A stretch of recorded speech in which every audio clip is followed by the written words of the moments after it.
नमस्कार। कंचनजंगा के इस फेसबुक पेज पर मैं आप सभी साहित्य चिंतकों का, उपस्थित कविता प्रेमियों का और अध्यापकों का, साहित्य चिंतकों का, शोधार्थियों का, विद्यार्थियों का, मैं सभी का इस कंचनजंगा फेसबुक पेज पर मैं स्वागत करता हूँ, सबका अभिनंदन करता हूँ। एक लंबे समय के बाद हम कंचनजंगा फेसबुक पेज पर उपस्थित हुए हैं और आज जिस विषय को लेकर हम यहाँ उपस्थित हुए हैं उसका शीर्षक है पूर्वोत्तर भारत की हिंदी कविता भाग एक।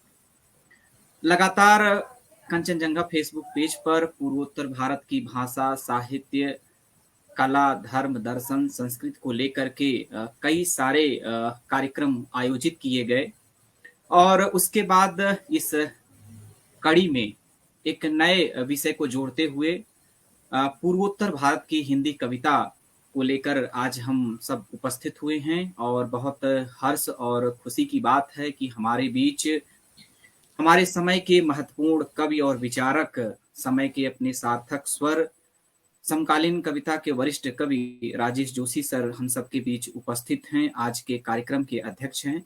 तो मैं बड़े ही आदर और सम्मान के साथ आदरणीय राजेश जोशी सर का इस फेसबुक पेज पर मैं हार्दिक स्वागत करता हूं, सर का अभिनंदन करता हूं। और जिस विषय को लेकर के हम सब आज मंच पर उपस्थित हैं, पूर्वोत्तर भारत की हिंदी कविता, तो पूर्वोत्तर भारत के युवा स्वर आज इस मंच पर उपस्थित हैं, जिसमें हमारे बीच अरुणाचल प्रदेश से डॉक्टर तारू सिंधिक जी उपस्थित हैं। मैं उनका आज के इस महत्वपूर्ण कार्यक्रम में मैं उनका हार्दिक स्वागत और अभिनंदन करता हूं। वहीं दूसरे युवा स्वर के रूप में हमारे बीच प्रवीण खालिंग जी सिक्किम राज्य से उपस्थित हैं। मैं उनका भी कंचनजंगा परिवार की तरफ से हार्दिक अभिनंदन और स्वागत करता हूं। और तीसरे युवा कवयित्री के रूप में असम राज्य से हमारे बीच कविता कर्मकार जी उपस्थित हैं। मैं उनका भी कंचनजंगा फेसबुक पेज पर कंचनजंगा परिवार की तरफ से उनका स्वागत अभिनंदन करता हूं। और इस पूरे कार्यक्रम को संयोजित करने में जिनकी महत्वपूर्ण भूमिका रही और इस कार्यक्रम के संयोजक और कंचनजंगा फेसबुक पेज के एक तरीके से संचालन कर रहे हमारे बीच डॉक्टर प्रदीप त्रिपाठी जी हमारे बीच उपस्थित हैं। मैं उनका भी इस मंच पर हार्दिक स्वागत और अभिनंदन करता हूं। और उपस्थित सभी साहित्य चिंतकों, बुद्धिजीवियों, कविता प्रेमियों, शोधार्थियों, विद्यार्थियों, अध्यापकों का सभी का पुनः कंचनजंगा के इस फेसबुक पेज पर स्वागत है और अभिनंदन है। और जैसा कि हमने शुरुआत में ही आपको अवगत कराया कि आज एक हम नए विषय को लेकर के उपस्थित हैं, जिसका शीर्षक है पूर्वोत्तर भारत की हिंदी कविता भाग एक।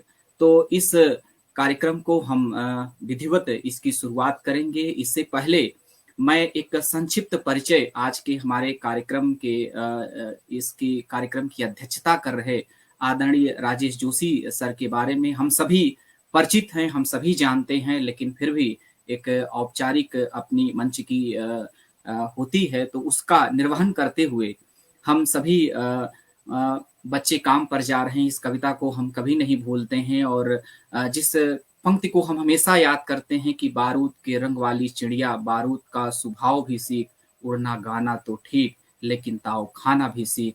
ऐसी पंक्तियों से हम हमेशा अपने को समृद्ध करते रहते हैं। अपने समकालीन कविता के जो सजग प्रहरी के रूप में हम इसको कोट करते रहते हैं। तो ऐसे बहुमुखी सार्थक स्वर हमारे बीच आदरणीय राजेश जोशी सर उपस्थित हैं। आपके बारे में बताऊं कि मध्य प्रदेश नरसिंहगढ़ 18 जुलाई 1986 में आपका 1946 में आपका जन्म हुआ था और लगातार अपनी रचनात्मक लेखनी के माध्यम से साहित्य को आप समृद्ध करते रहे हैं। और अगर आपके कविता संग्रहों की हम बात करें तो समर गाथा जो आपकी लंबी कविताओं का एक संग्रह 1977 में हमारे बीच आता है, एक दिन बोलेंगे पेड़ 1980 में हमारे बीच आता है। उसके बाद मिट्टी का चेहरा, नेपथ्य में हंसी, दो पंक्तियों के बीच, चांद की वर्तनी, उसके बाद गेंद निराली मीठों की, बच्चों के लिए कविताएं।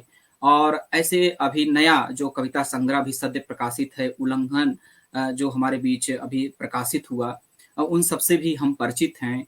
और ऐसे ही आपके अन्य जो साहित्यिक विधाएँ जैसे कहानी संग्रह, सोमवार और अन्य कहानियाँ, कपिल का पेड़।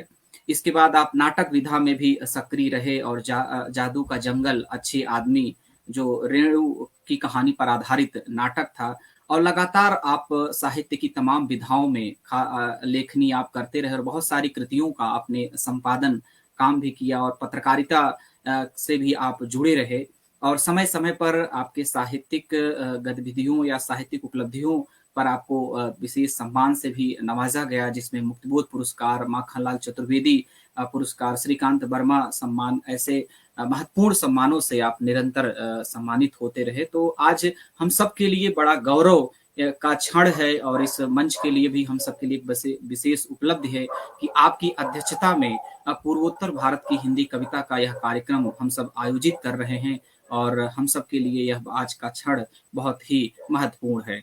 और हमारे जो अरुणाचल प्रदेश से कवितारू सिंधिक जी उपस्थित हैं, उनका एक संक्षेप में परिचय अपने सभी उपस्थित श्रोताओं के लिए कि आप अरुणाचल प्रदेश की 26 प्रमुख जनजातियों में से एक तागिन जनजाति का आप प्रतिनिधित्व करते हैं और आपके लगभग 2 से अधिक आपके कविता संग्रह जो है प्रकाशित हो चुके हैं, जिसमें अक्षरों की बिनती काव्य संग्रह जो है प्रकाशित हुआ और इसके साथ-साथ आप साहित्य अकादमी द्वारा आपको कविता संग्रह हेतु युवा पुरस्कार 2017 में मिला।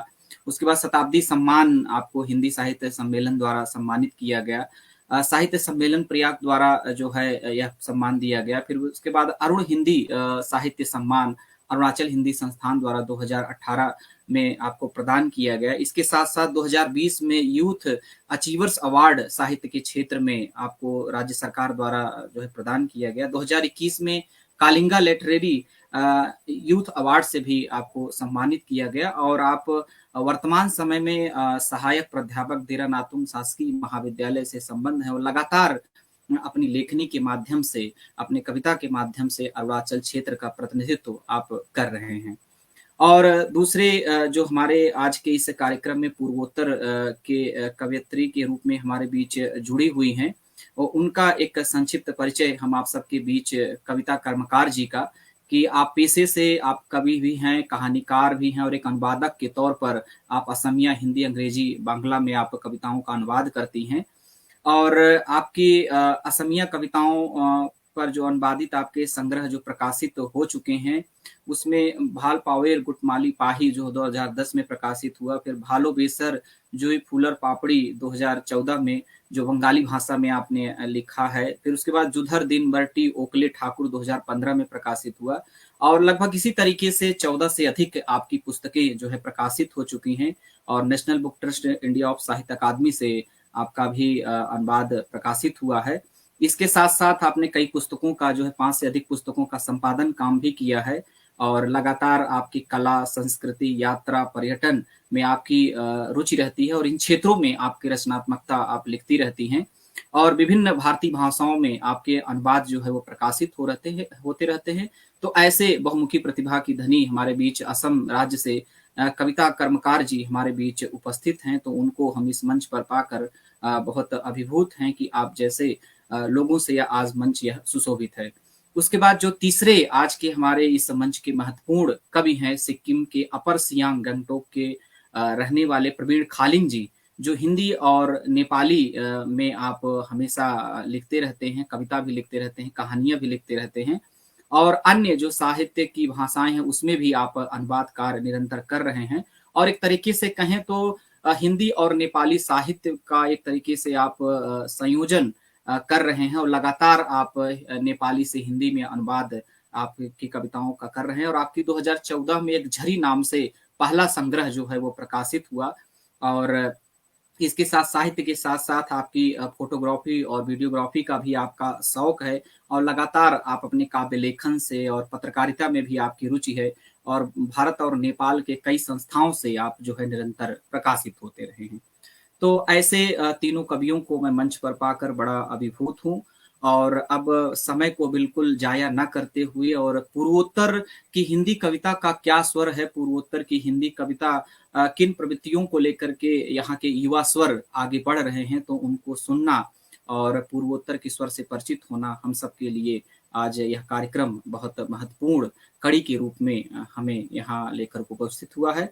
तो बिल्कुल समय ज़ाया ना करते हुए मैं आज कार्यक्रम की एक शुरुआत करते हुए सबसे पहले कवि के रूप में मैं आमंत्रित करता हूँ इस मंच पर सिक्किम राज्य से हमारे बीच प्रवीण खालिंग जी उपस्थित हैं। बड़े ही आदर और सम्मान के साथ मैं मंच पर उनको आमंत्रित करता हूँ कविता पाठ हेतु। प्रवीण खालिंग जी। नमस्कार। इस वर्चुअल मंच पर आसीन अध्यक्ष महोदय और त्रिपाठी सर और संचालक महोदय तथा मेरे साथ कविता वाचन के लिए उपस्थित पूर्वोत्तर राज्य के 2 अन्य कवि सभी को अ, अभिनंदन करते हुए मैं सिक्किम की मिट्टी से जो कविता अभी मैं लिख रहा हूँ उस पर थोड़ा 2 टुक बातें भी कहना चाहूँगा और उसके बाद मैं कविता सुनाऊँगा। विशेषकर सिक्किम में अभी हाल-साल में जिस तरह से साहित्यिक गतिविधियाँ हो रही है, खासकर यहाँ का जो स्थानीय भाषाएँ हैं, वो उसी में ज़्यादातर साहित्यिक रचना होती आई है अभी तक। और इतने दिनों तक जिस तरह से स्थानीय भाषा वो जो लिंगुआ फ्रांका कह सकते हैं, उसको जो बोलचाल की भाषा है वो नेपाली है, तो उसी में ज़्यादातर रचनाएँ सृजना किया जा रहा है। परंतु पिछले कुछ सालों से लगभग 3-4 सालों से पूर्वोत्तर भारत को भी जोड़ने के साथ-साथ भारत के मेन स्ट्रीम के जो लैंग्वेज है, भाषा है जो उसको जोड़ने की एक चाहत के साथ यहाँ पर संगठित रूप में हिंदी साहित्य का भी सृजना किया जा रहा है। वैसे तो मैं कई सालों से मैं खुद भी लिख रहा हूँ, पर संगठित रूप में हिंदी भाषा में साहित्य सृजना की माहौल अभी शुरुआत हुआ है। इससे पहले कई दिग्गज भी थे जो अच्छे अनुवादक और हिंदी के मौलिक रचनाकार भी रह चुके हैं, परंतु उल्लेखनीय कार्य सिक्किम से अभी तक नहीं हो पाया था। परंतु अब जाके जिस तरह से प्रोफेसर त्रिपाठी जी के पहल में और अन्य कुछ संगठनों के पहल में ये जो कार्य हो रही है वो एक बहुत ही महत्वपूर्ण और अ, भविष्य के लिए अच्छी शुरुआत की तौर पर देखा जा सकता है, क्योंकि हम लोग भारत में भी 22वां राज्य के रूप में बहुत देर से 1975 साल से ही जुड़े हुए हैं। तो हिंदी का सिक्किम में जुड़ना भी थोड़ा देर से हो रहा है, परंतु अभी अच्छी शुरुआत हो रही है। और जैसे कि आज राजेश जोशी जैसे दिग्गज हस्ती के साथ मुलाकात होना और उनके साथ ये मंच शेयर करना सबसे बड़ी बात है। कम से कम सिक्किम को ये अवसर मिला अब जाके। इतने सालों के बाद लगभग 50 साल के बाद इस तरह से मेन स्ट्रीम के लोगों के साथ हमें भी जुड़ने का अवसर मिल रहा है। तो इसके लिए मैं कंचनजंगा पत्रिका के सभी अ, आयोजक समिति के सभी लोगों को भी आभार भी प्रकट करना चाहूँगा सिक्किम की तरफ से। और मैं आज सबसे पहले एक आज के दिन की कहें तो आज आज जिस तरह से विश्व में जिस तरह से अशांति का माहौल छाया हुआ है, तो उसके पीछे किस तरह के लोगों की या किस तरह की सरकारों की सोच की वजह से इस तरह का माहौल सृजना किया जाता है, उस पर आधारित एक पहले कविता सुनाऊंगा। उसका अ, नाम रखा है सौदागर। तो कविता की नाम है सौदागर। खेत खलियानों को खत्म कर वह अपनी दुकान के लिए सामान जुटाता है। वह मौत बेचता है। वह हर दिन इसी ताक में रहता है, कहाँ अपने सामान की मांग होगी। वो फूलों का बगीचा राख में बदलने का सामान बेचता है। बच्चों का स्कूल तोड़ने का सामान बेचता है। अनाथों की बस्ती बसाने का सामान बेचता है। जहाँ भी शांति कमजोर पड़ती है, वहीं अपना दुकान लगाने को वह मर जाता है। वहीं अपनी दुकान लगाने को वह मरता है। वो अपने सामानों का नुमाइश और इश्तिहार अंतर्राष्ट्रीय मीडिया इंस्टेंट से करता है। हर विवाद में उसकी दुकानदारी बढ़ती है। वो अपने सामान बेचकर ही दुनिया में राज करता है। वह इतना नीचे गिर सकता है कि किसी मियाँ बीवी के झगड़े पर भी अपनी दुकान लगा देता है। मियाँ को बंदूक तो बीवी को तोप बेचता है। कोई ऐसा सौदागर नहीं इस दुनिया में जो बंदूक को कबाड़ में बेचकर पेन खरीदे, तोप रद्दी में बेचकर किताब खरीदे, बम हटाकर खुशियाँ बेचे, लड़ाकू विमानों को एयर एम्बुलेंस में तब्दील कर दे, गोलियों को लोगों के उपचार के कैप्सूल में बदला करे, लोगों के उपचार के कैप्सूल में बदला करे, सारे हथियारों को रोटी, कपड़े और मकानों में परिणत करे। ये बातें कविता में अच्छी लगती है, कहानियों में पढ़ी जाती है। सच तो वह एक ऐसा सौदागर है जो अपने अंतर्राष्ट्रीय साम्राज्यवाद के विस्तार के लिए सिर्फ हथियार बेचता है, व्यापार करता है। उसकी पहचान तो एक मनुष्य के रूप में है, परंतु वह मनुष्यता से कोसों दूर है, कोसों दूर है। धन्यवाद।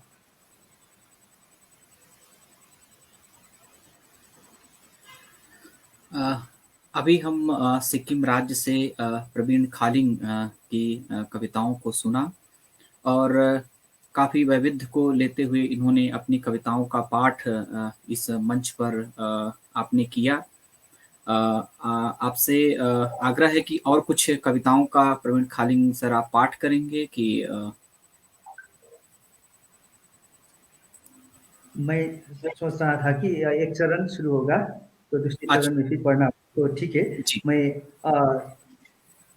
अभी सिक्किम में भाईचारे, धर्म और संप्रदाय, समुदाय कैसे है, वो किस तरह से रहते हैं, उस पर लिखी हुई एक कविता सुनाऊंगा। और उस कविता का शीर्षक है गंगटोक का एमडी सैलून। ये गंगटोक जो है वो सिक्किम का राजधानी है और हमारा होम टाउन।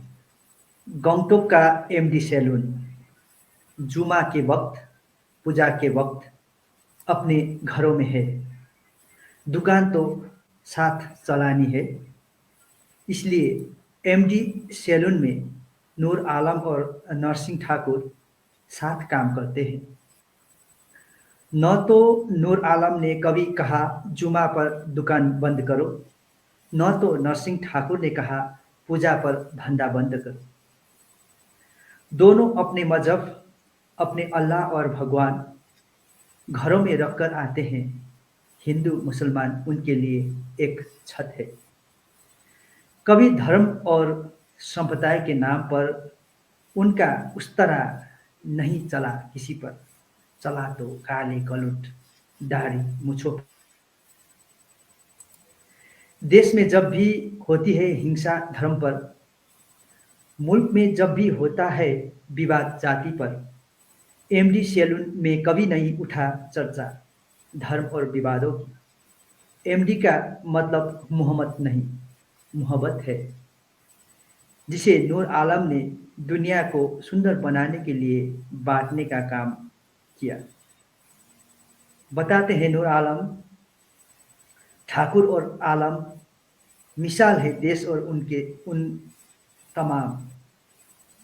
ठाकुर और आलम मिसाल है देश के उन तमाम भक्तों के लिए जो अपने आकाओं की खुशामंदी के लिए बेच देते हैं अल्लाह और ईश्वर को, बांट देते हैं राम और रहीम को। पर आज भी इंसानियत जिंदा है, आज भी जिंदा है मोहब्बत बनकर एमडी सैलून, मोहब्बत बनकर गंगटोक की एमडी सैलून। धन्यवाद। बहुत महत्वपूर्ण कविताओं को लेकर के सिक्किम राज्य से हमारे बीच प्रवीण खालिंग उपस्थित हुए और मनुष्यता को बचाने की एक जद्दोजहद और कई सारे अपने कविता के पंक्तियों के माध्यम से आप एक सजग कवि के रूप में आपने अपनी बात अपनी कविताओं के माध्यम से रखी और उपस्थित सभी जो है सिक्किम राज्य के इस युवा स्वर से परिचित भी हुए होंगे। तो प्रवीण खालिंग जी का आभार एक तरीके से प्रकट करते हुए अब मैं दूसरे कवि के रूप में आज मंच पर मैं उपस्थित हुए, मैं आमंत्रित करता हूँ असम राज्य से हमारे बीच कविता आलोक जी, कर्माकर जी। अ, मुझे लगता है कि प्रवीण खालिंग जी और कविताएं पढ़ना चाहते हैं, उनके पास और भी कविताएं हैं। हम दूसरे तो शिफ्ट। हाँ, तो अगर आप उसको कंटिन्यू करना चाहें तो कर सकते हैं, ताकि जी यह निरंतरता बनी रहे। जी जी, ठीक आप ठीक। देख लीजिए एक बार। जी, तो प्रवीण खालिंग को अभी हम सुन रहे थे, तो प्रवीण खालिंग को हम पुनः सुनेंगे उनकी कविताओं को। और अभी हमारे बीच असम राज्य से कविता कर्मकार जी उपस्थित हैं। तो मैं बड़े ही आदर और सम्मान के साथ असम राज्य के युवा कवयित्री के रूप में प्रतिनिधित्व कर रही कविता कर्मकार जी को मंच पर अपने कविता पाठ के लिए जो है आमंत्रित करता हूँ। कविता कर्मकार जी। सबसे पहले बहुत बहुत आभार कांचनजंगा फेसबुक पेज को कि आपने इतना अच्छा अवसर दिया है हमें नॉर्थ ईस्ट की कविताओं को सुनने और सुनाने का। इसके लिए बहुत बहुत आभार है, धन्यवाद है। और नमस्कार हमारे वरिष्ठ कवि आदरणीय राजेश जोशी सर और हमारे सभी दर्शक जो हमसे अब तक जुड़ चुके हैं और आगे जुड़ेंगे। स्वागत है सभी दर्शकों का और अ, शुभंकर शुभेच्छा हमारे प्रतिभागियों को। तो सबसे पहले मैं अपनी कविता पढ़ना चाहूंगी जिसका शीर्षक है युद्ध। युद्ध बांटा तो यूं बांटा ना हम अलग रहे ना मिल पाए। बांटा तो यूं बांटा ना हम अलग रहे ना मिल पाए। युद्धोन्माद कभी युद्ध में नहीं जाते, बस मृत्यु पर हर्षोल्लास करते ठहाके लगाकर। बांटा तो यूं बांटा ना हम अलग रहे ना मिल पाए। युद्धोन्माद कभी युद्ध में नहीं जाते, बस मृत्यु पर हर्षोल्लास करते ठहाके लगाकर। असल युद्ध तो वे लड़ते हैं जिन्हें आस रहती है कि युद्ध कभी ना हो। असल युद्ध तो वे लड़ते हैं जिन्हें आस रहती है कि युद्ध कभी ना हो। जो चिट्ठियों में लपेटकर प्यार भेजते हैं राखी की डोरी में, बिरह के अगन में झुलसते हुए प्रीत को दूर से ही एक साथ चांद को देखकर दिल बहलाते। अनायास बहती अश्रुधारा को व्यर्थ छुपाते हुए बेचैनी और शंका के भंवर में बस डूबते और डूबते चले जाते हैं। युद्ध तो उनका होता है। राजनीति के हठकारिता को बिना समझे नियति मान लिया जाता है। असल युद्ध तो उनका होता है। असल युद्ध तो उनका होता है जिनके लिए बारूद बस रोटी का अंतिम साधन बनता है। असल युद्ध वह होता है दबी स्वर से प्रार्थना गूंजती है जिन प्रार्थना गृहों में। सिसकते हिमखंड पिघलते पिघलते खत्म नहीं होते। अथवा यूं माने किसी के प्रतीक्षित कुशल वार्ता के लिए बेबसी बेचैनी बेबाक होती है अंधेरे में। उस अंधेरे से कभी पूछा जाए तो जाने युद्ध होता क्या है। युद्ध उनका होता है जो थमे हुए वक्त के एकांत में अंदर से टूट बिखर के भी हौसला बनते हैं। हौसले होते हैं पोशीदा, कपाल में रेखांकित उम्र भर की दौड़ता। युद्ध की नियति हर पक्ष के लिए एक ही होता है। युद्धोन्माद कभी युद्ध में नहीं जाते, बस मृत्यु पर हर्षोल्लास करते ठहाके लगाकर। ये थी पहली कविता। मैं दूसरी कविता सुना रही हूँ जिसका शीर्षक है हमारी बातें। हमारी बातें, हमारी बातें हमें ही कहनी होगी तब तक जब तक वे ना सुने। हमारी बातें हमें ही कहनी होगी तब तक जब तक वे ना सुने। हमारी भूख की बातें, जाड़े में ठिठुरती हमारी झोपड़ियों की बातें, जर्जर लिबास में पोशीदा लोक लाज की बातें, पलकों में बसे सपनों की आशियाने की बातें, मुंतजिर हक की बातें जो केवल हमारे और हमारे हैं। अरण्य रोदन कहकर अब तक जिसे अनसुना किया गया, अरण्य रोदन कहकर जिसे अब तक अनसुना किया गया, अगिनत शोक गाथाओं में दर्द की बातें, अन्न और आत्मीयता अनादिकाल से हमारा अपेक्षित अधिकार। इन सब बातों को अभी कहना अनिवार्य है। इन सब बातों को अभी कहना अनिवार्य है। बातों बातों में बात खोने से पहले, खोते खोते खत्म होने से पहले। इन सब बातों को अभी कहना अनिवार्य होगा।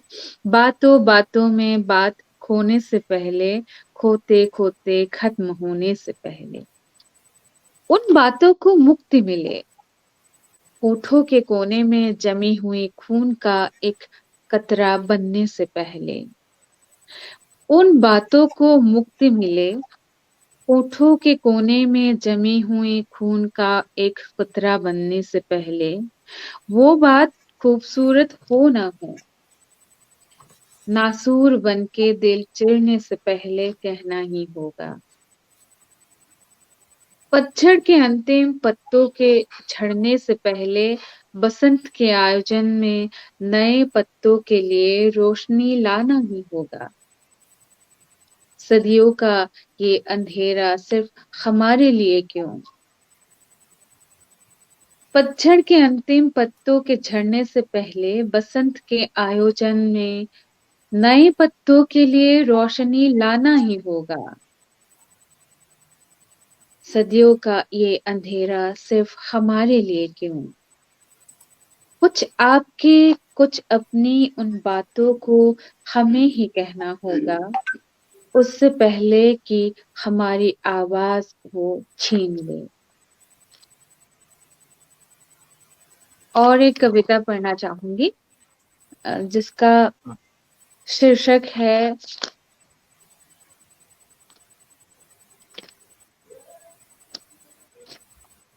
कतार में शामिल लोगों की कथा। खून में डूबे हैं लहलहाते खेत, खून में डूबे हैं लहलहाते खेत, जलते हुए गांव में अपने घरों की पहचान और ठिकाना भी वे खो चुके हैं। यातनाओं के शोक गीत सिखा रही है जीवन, हवा में लहरा रही है भूख से बिलखते शरीर। खून में डूबे हैं लहलहाते खेत।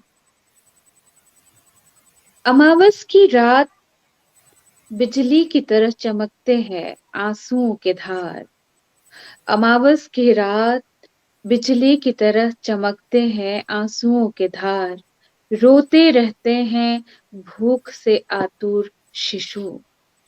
दर्द, दहन और माटी की ममता दे रही है पुरानी शराब से खुमारी। राजपथ में चलती जा रही है एक लंबी कतार। राजपथ में जा रही है एक लंबी कतार, कतार में चल रही कतार है। कतार में शामिल हो रहे नए नए चेहरे, मेहनती हाथों वाले इंसान, पत्थर से स्थिर और कठोर है जिनकी आंखें, आग की तरह दहकती छाती। तुम्हारी आत्मा क्या तब भी स्वतंत्र थी? तुम्हारी आत्मा क्या तब भी स्वतंत्र थी? अपनी तनी मुट्ठियों में रखा था क्या कहीं छुपाकर 100 साल की गुलामी? अथवा क्या अतिक्रमण किया था कब वो पराधीनता के शमशान को? मिथकों सा पसर गया, मिथकों सा पसर गया बुभुक्ष आर्तनाद, शोषित निष्पेक्षित दिन की खबरें, इस कान से उस कान तक। हजारों जंगी घोड़े की तरह चिंगार कंधे से कंधा मिलाती पीढ़ी दर पीढ़ी, बंधन से मुक्ति की वासना से आगे बढ़ती जा रही है, बेड़ियों की तोड़ने की इच्छा। कतार में, झुंड में शामिल हो रहे हैं हजारों नए चेहरे, चमक उठ रहे हैं उनकी आंखें।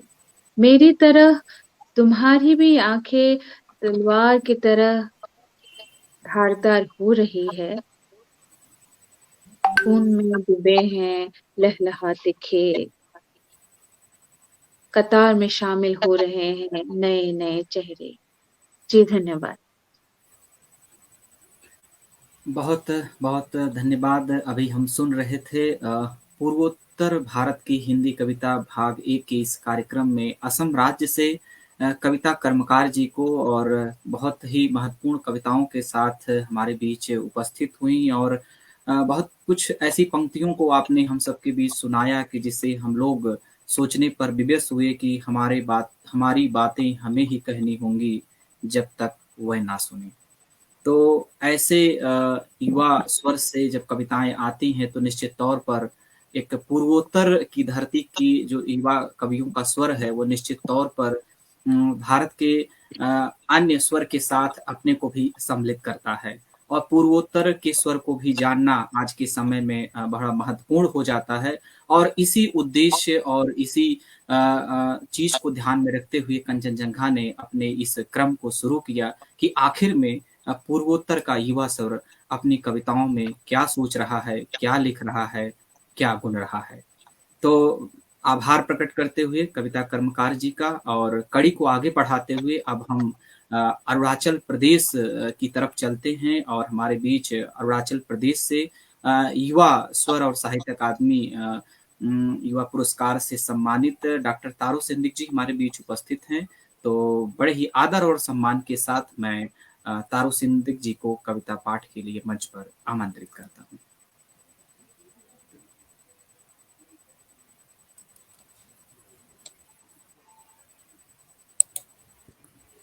हेलो, आलोक जी, मेरी आवाज़ आ रही है क्या? जी।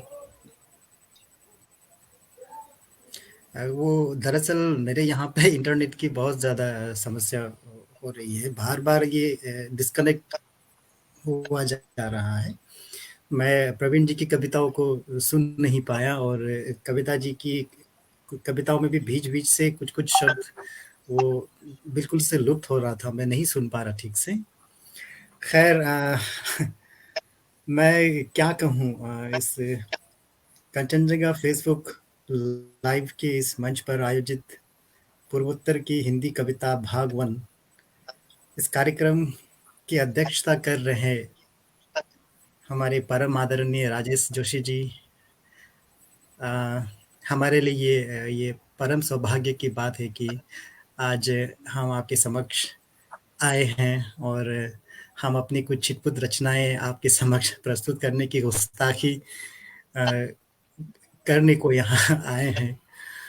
तो सबसे पहले तो मैं डॉक्टर प्रदीप त्रिपाठी जी को मैं हृदय से नमन करता हूँ, नमस्कार करता हूँ कि आप कंचनजंगा के माध्यम से हम पूर्वोत्तर वालों को जो हिंदी में लिखते हैं, पढ़ते हैं और कुछ सृजनात्मक करना चाहते हैं, उनके लिए आप ये जो नायाब एक मंच तैयार किए हुए हैं, तो हम सारे पूर्वोत्तर वाले सदा ऋणी रहेंगे आपका। और अभी प्रवीण जी और कविता जी से भी मुखातिब होने का ये सुअवसर प्राप्त हुआ। और आलोक जी, जो आप बहुत ही पेशेवर ढंग से जो संचालन कर रहे हैं, इसका तो कहना ही क्या। तो मैं इस कार्यक्रम में आने से बहुत घबरा रहा था, क्योंकि प्रदीप जी मुझे बताया कि राजेश जोशी जी आ रहे हैं।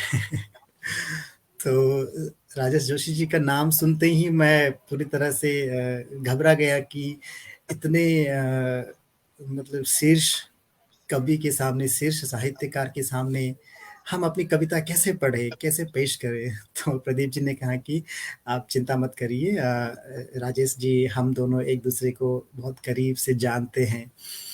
तब फिर हमारी सांस में सांस आई और मैं हिम्मत कर पाया आने को। और आज मेरी जो दूसरा जो काव्य संग्रह है, फिर आना तुम, ये वाली जो पुस्तक है, फिर आना तुम, इस काव्य संग्रह से चंद कविताएं मैं लेकर आया हूँ।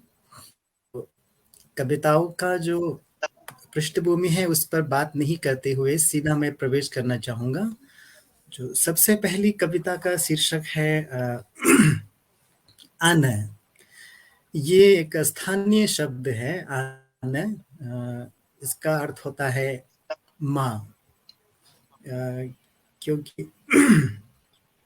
मैंने इसलिए इसको ज़रूरत समझा पढ़ने को, सबसे पहली कविता, क्योंकि मैं आज जिस भी मुकाम तक पहुंचा हूँ, जो भी थोड़ा बहुत मैंने कामयाबी हासिल की है, ये मेरी माँ का आशीर्वाद है।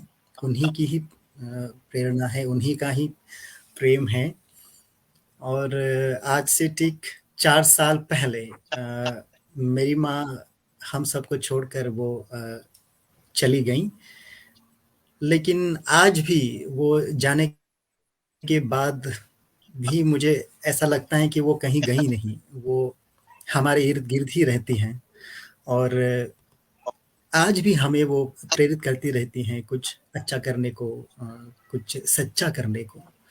तो ये कविता मेरी माँ पर समर्पित है। इसका शीर्षक है अन। और ये माँ के गुजर जाने के कुछ दिनों बाद मैंने इस कविता की रचना की, क्योंकि मैं बहुत विचलित सा हो गया था, मैं अपने आप को संभाल नहीं पा रहा था।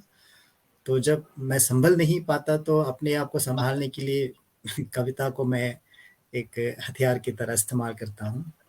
तो ये उसी पल निकली हुई एक कविता है। तो इस प्रकार है अन। एक दिन एक पल ऐसा ना गया कि मेरे स्मरण में तू ना आई। एक दिन एक पल ऐसा ना गया कि मेरे स्मरण में तू ना आई। कैसे भूलूं कि मेरी हर नस में तू लहू बनकर दौड़ती जिंदा है। क्या हुआ जब धरती माँ की बेटी बन तू समा गई उसकी कोख में पुनः।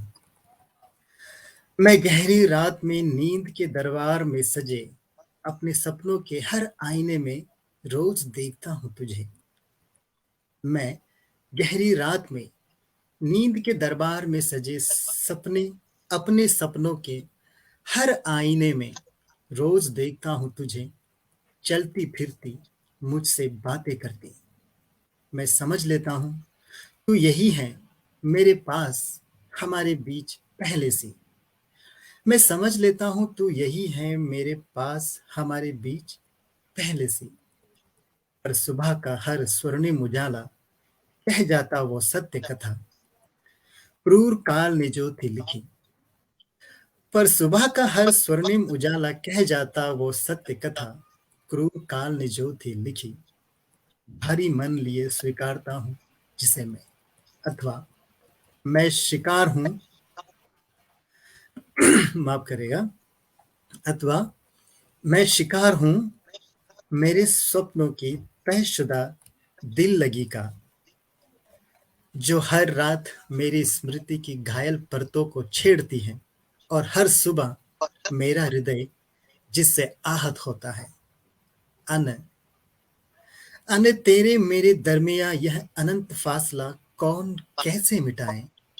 मैं पागलों सा जवाब तलाशता, अपने अंदर अकेले बड़बड़ा था, लेकिन अंधेरे में तीर अंधेरे में चला तीर न जाने कहाँ गुम हो जाता है। हाँ, लौटकर जरूर आता, जो गड़ता है सीने में और उस गहराई तक जा धंसता है, जहां से गंगा जमुना की खारी लहरें अतिरिक्त वेग से उमड़ पड़ती है। हाँ, मैं सिसकता हूँ लड़कियों सा, रोता हूँ बच्चा सा, दुनिया से खुद को छिपाकर हंसी के मुखौटे के अंदर आंसुओं की बारिश में भीगता जाता हूँ। कैसे मैं बताऊं कैसे मैं बताऊं कि मेरे हिस्से की जीवन में बची है और कितनी दिल लगी, और कितनी दिल लगी। ये पहली कविता है। और दूसरा कविता का शीर्षक है गांव। और बहुत साधारण सी और सरल सी कविता है। मैं सीधा प्रवेश करना चाहूँगा। कविता का शीर्षक है गाँव, क्योंकि हम गाँव में ही पले बड़े हैं, तो हमारा गाँव से एक बहुत ही गहरा एवं अटूट संबंध है। तो उसी मनोभावना से ये उपजी छोटी सी कविता है, गाँव। शहर की बासी हवाओं में घिरकर तरस जाता हूँ लौट जाने को उस अबोध गाँव में। शहर की बासी हवाओं में घिरकर तरस जाता हूँ लौट जाने को उस अबोध गाँव में, जिसने प्रकृति की गोदी में अभी सीखा नहीं छल कपट का दांव पेच।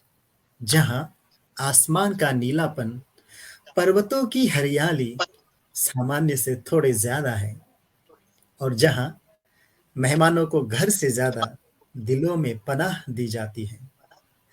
मैं तरस जाता हूँ लौट जाने को उस अबोध गांव में, जहां जीवन के आंगन में कांटों का उगना, जहर का फैलना आरंभ नहीं हुआ, आरंभ नहीं हुआ। ये दूसरी कविता। और तीसरी कविता मैं पेश करना चाहूँगा, जिसका शीर्षक है नारी। मेरे जीवन में नारी का बहुत ज़्यादा प्रभाव रहा है, क्योंकि मैं 7 स्त्रियों के बीच पला बड़ा हूँ। मेरी माँ और मेरी 6 बहनें हैं। इनके बीच मेरा लालन पालन हुआ है। तो नारी का जो प्रभाव है मुझ पर बहुत गहरा है। तो इस पर मैंने इसलिए सोचा कि लिखा जाना चाहिए। ये भी एक छोटी सी कविता है। इस प्रकार है, कविता का शीर्षक ही है नारी।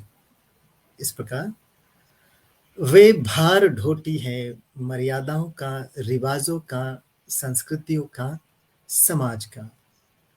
वे भार ढोती हैं मर्यादाओं का, रिवाजों का, संस्कृतियों का, समाज का, और पुरुषों का, और निमग्न ढोती जाती है जीवन का भार। वे भार ढोती हैं मर्यादाओं का, रिवाजों का, संस्कृतियों का, समाज का, और पुरुषों का, और निमग्न निमग्न ढोती जाती है जीवन का भार। अपने कोमल ममतामय हृदय में जब्त कर दर्द और आंसू, बिखेरती अधरों पर सरस स्मित, जिससे खिल उठता जीवन उपवन।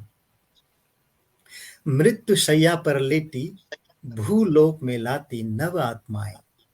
मृत्यु शैया पर लेटी भूलोक में लाती नव आत्माएं। दबी कुचलती जाती पर चढ़ जाती संघर्षों का हर पहाड़, संघर्षों का हर पहाड़। तो ये मेरी 3 छोटी-छोटी कविताएं हैं।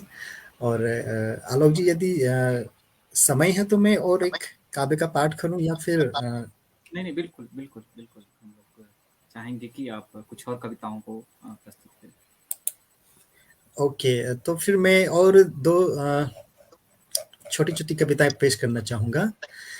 जी, ये जो चौथी कविता है, इसका शीर्षक है हमारा जंगल। अ, समय ज़ाया नहीं करके मैं सीधा कविता में प्रवेश करना चाहूँगा। हमारा जंगल, जीवन से भरा यौवन से लबालब प्रकृति का अपार वैभव।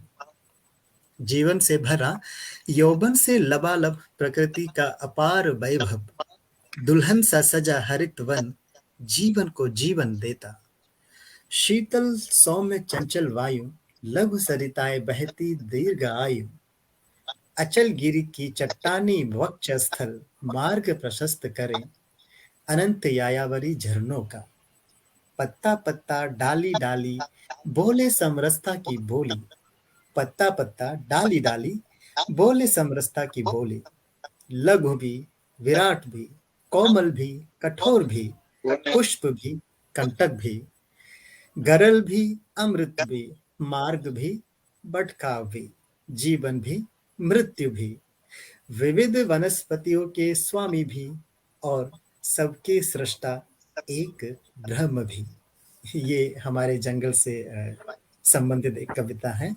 एक अंतिम कविता अब मैं आपके समक्ष पेश करना चाहूँगा। इसकी जो भूमिका में मैं ज़रा बोलना अवश्य चाहूँगा। आजकल मातृभाषा को लेकर एक बहुत विमर्श जो है वो चलता रहता है, और हमारे प्रदेश में भी बहुत सारे लोगों को हिंदी भाषा को लेकर आपत्ति है। उनको ये लगता है कि हिंदी भाषा जो है हमारी मातृभाषाओं को वो लील रहे हैं। ऐसा कुछ प्रबुद्ध जन भी बोलते हैं, पढ़े लिखे लोग इस तरह की बातें करते हैं। उनको लगता है कि हिंदी भाषा जो है उनके आने से हमारी मातृभाषाओं का अस्तित्व वो खतरे में आ गई है।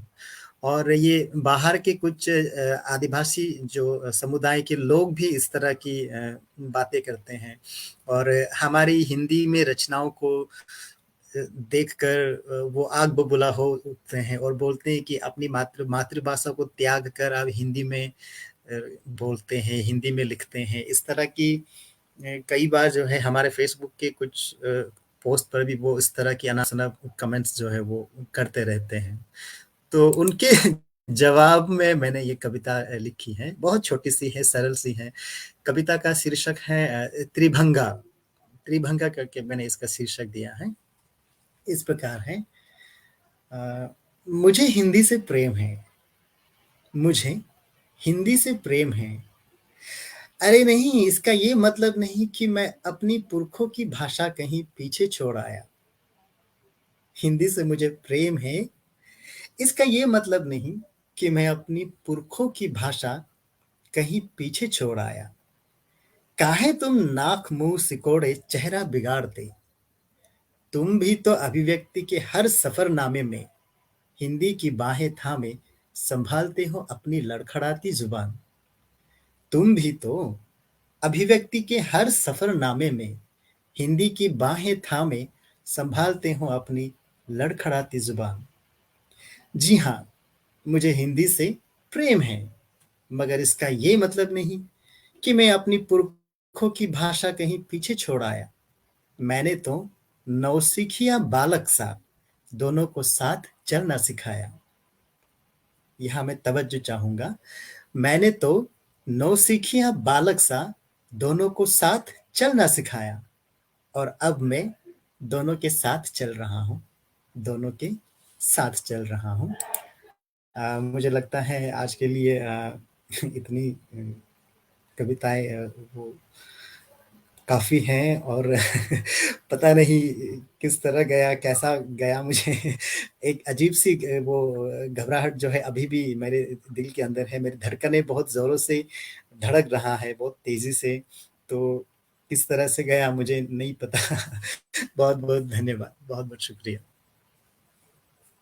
बहुत-बहुत आभार डॉक्टर तारो सिंधिक जी। अरुणाचल प्रदेश से अभी हम सब आपको सुन रहे थे, और जैसा कि यह उत्तर पूर्व का क्षेत्र पहाड़ों, नदियों और जंगलों से समृद्ध है, वैसे ही आप जैसे युवा कवियों को सुन कर के यह जब लगता है, जब आपकी कविताओं में माँ आती हैं, गाँव आता है, जंगल आता है और नारी आती है और अपनी मातृभाषा को लेकर के चिंता बनी रहती है, तो निश्चित तौर पर जो यह विविधता है वह पूर्वोत्तर के कविता फलक को और ज़्यादा विस्तृत करती है।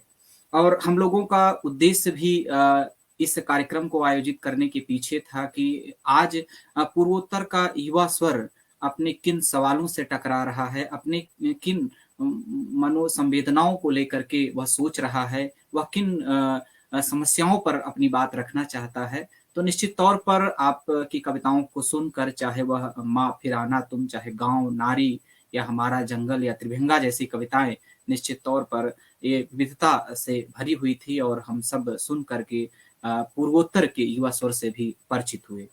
तो बहुत बहुत आभार प्रकट करते हुए और हम पुनः सिक्किम राज्य की तरफ लौट कर आते हैं कि जहाँ पर हम प्रवीण खालिंग जी को सुन रहे थे और कुछ कविताएं हमने इसीलिए छोड़ दिया था कि हमने सिक्किम से शुरू किया था, तो सिक्किम की ही तरफ हम पुनः जाएं। तो मैं बड़े ही आदर और सम्मान के साथ पुनः सिक्किम राज्य से प्रवीण खालिंग जी को कुछ और कविताओं के लिए मंच पर आमंत्रित करता हूँ। प्रवीण खालिंग जी।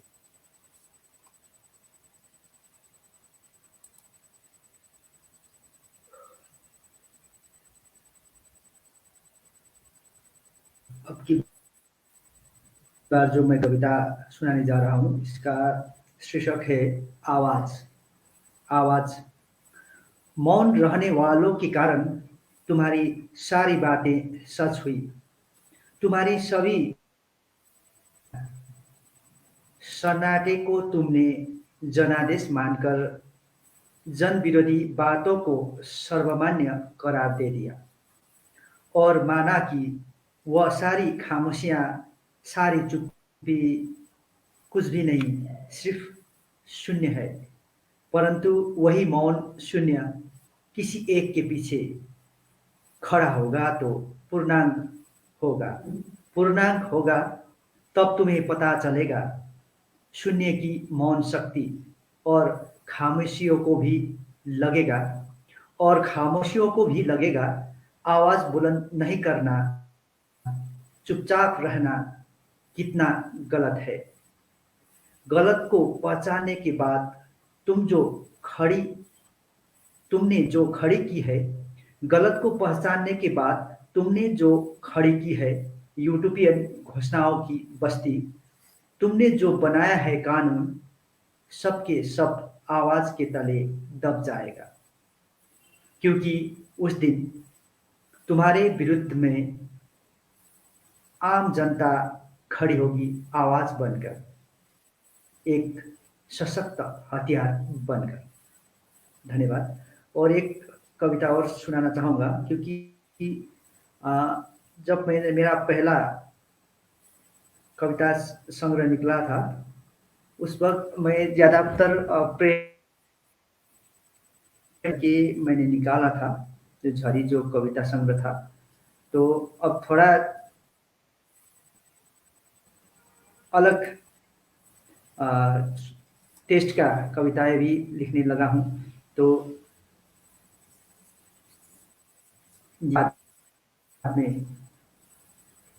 बाद में सड़कों पर फिर से गाय, सड़कों पर फिर से गाड़ी, सड़कों पर फिर से लोग चलने लगेंगे।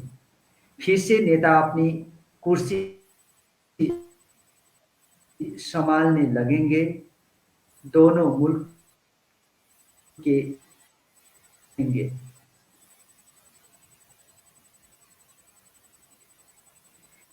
बागीचों में फिर से खिलेंगे फूल। बच्चे स्कूलों में युद्ध का नया जिंदगियां, नए इतिहास, नए भूगोल और नई सरकारों के साथ चलने लगेगी। परंतु वो पिता जिसका बेटा मारा जाता है युद्ध में, वो माँ जिसके जिगर का टुकड़ा खो जाता है युद्ध में, वह पत्नी जिसका सुहाग मिट जाता है युद्ध में, और वो बच्चा जिसके सिर से उठ जाता है बाग की साया। वही जानता है नेताओं के सपनों के आगे, नेताओं के अहंकार के आगे हमेशा किसकी होती है हानि। वही पीड़ित परिवार जानता है क्या हश्र होता है युद्ध के बाद में, क्या हश्र होता है युद्ध के बाद में।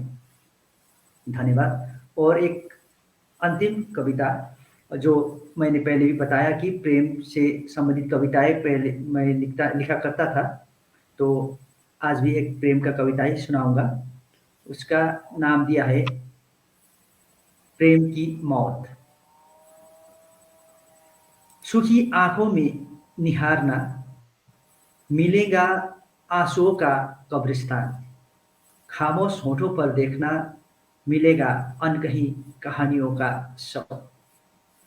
छूकर तो देखो अभी मेरे भीतर चल रही है एक अनंत यात्रा, जहां पहुंचकर याद करूंगा प्रेम और क्रांति। इनकी आत्मा अब पिघल चुकी है, कंचनजंगा की ऊंचाई इसके आगे झुक गई है। जैसे झुकता है बुढ़ापा, मर जाती है उनकी जैविक आत्मा। जैसे स्पर्श के साथ ही मर जाता है प्रेम, जैसे स्पर्श के साथ ही मर जाता है प्रेम। तुम्हारी यात्रा का मैं एक यायावर हूँ, तुम्हारी कल्पना का मैं एक चित्र हूँ। तुम जानते हो कि भीषण एकांत में सिर्फ अवसाद पनपते हैं, मूर्तियां ढह जाती है, खंडहर और गहरे हो जाते हैं, खंडहर और गहरे हो जाते हैं। मैं तुम्हारी स्मृति में पत्थरों को इकट्ठा करूंगा, जिस पर लिखूंगा तुम्हारी नाम।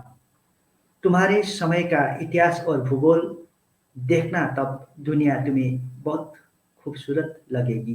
देखना, तब दुनिया तुम्हें बहुत खूबसूरत लगेगी। धन्यवाद। बहुत धन्यवाद प्रवीण खालिंग जी। बहुत सारी विविधताओं से परिपूर्ण आपकी कविताएं हमें सुनने को मिली, और जहां आप प्रेम और क्रांति की बात करते हैं और उसके बाद खामोशियों, चुप्पी और मौन को जो है तोड़ने की बात अपनी कविताओं में करते हैं, और कहते भी हैं कि चुपचाप रहना कितना गलत है, और नए इतिहास, नए भूगोल की आप अपनी कविताओं में बात करते हैं। तो निश्चित तौर पर आज आपको सुनना हम सबके लिए बहुत महत्वपूर्ण रहा है, और इस तरह हम एक सिक्किम के युवा स्वर से भी हम परिचित हुए। तो बहुत बहुत आभार प्रकट करते हुए, और अब इस कार्यक्रम के कड़ी को आगे बढ़ाते हुए, और हम सबको जिनको सुनना है और जिनको आज इस कंचनजंगा फेसबुक पेज पर हमें उनके विचारों को जानना है, और यहाँ पर पूर्वोत्तर के कवियों का क्या स्वर है, उनकी कविताओं के क्या लहजे हैं, आपके विचारों को हमें जानना बहुत महत्वपूर्ण हो जाता है। और मैं बहुत समय जाया ना करते हुए, और जिनको सुनने के लिए हम सभी बहुत उत्सुक हैं, तो ऐसे हमारे समय के बड़े ही सजग कवि एवं सार्थक स्वर वरिष्ठ कवि हमारे बीच राजेश जोशी सर उपस्थित हैं, जो एक और महत्वपूर्ण बात है कि आप कंचनजंगा पत्रिका के परामर्श मंडल के आप वरिष्ठ सदस्य भी रहे हैं, और आज कंचनजंगा जिस रूप में आज उपस्थित है, या कंचनजंगा के शीर्षक को लेकर के बात हो, तो आपके सुझाव और आप की दृष्टि ने ही इसे आज एक तरीके से परिपूर्णता दी है, जिसके कारण आज हम सब यह कार्यक्रम और जो एक तरीके से हस्तक्षेप साहित्य में कर पा रहे हैं, तो उसमें आपकी एक महत्वपूर्ण भूमिका है। तो बड़े ही आदर और सम्मान के साथ पूरे कंचनजंगा परिवार की तरफ से मैं बड़े ही आदर के साथ आज के कार्यक्रम में अपने अध्यक्षीय उद्बोधन के लिए मैं आदरणीय राजेश जोशी सर को मंच पर आमंत्रित करता हूँ। आदरणीय राजेश जोशी सर।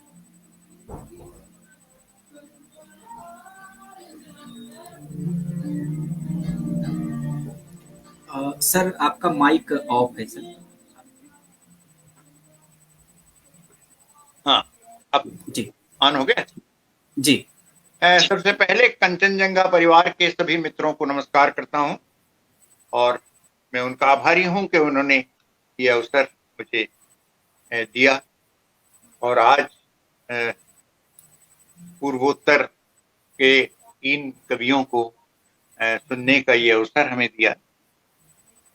मुझे हमेशा लगता है कि, और प्रदीप जी से बहुत बार बातें होती रही हैं, प्रदीप जी से कई चर्चाएं हुई हैं, तो प्रदीप जी के प्रति बहुत आभारी हूँ, उन तमाम कवियों के प्रति और अशोक सिंह जी के प्रति आभारी हूँ कि उन्होंने ये अवसर मुझे प्रदान किया।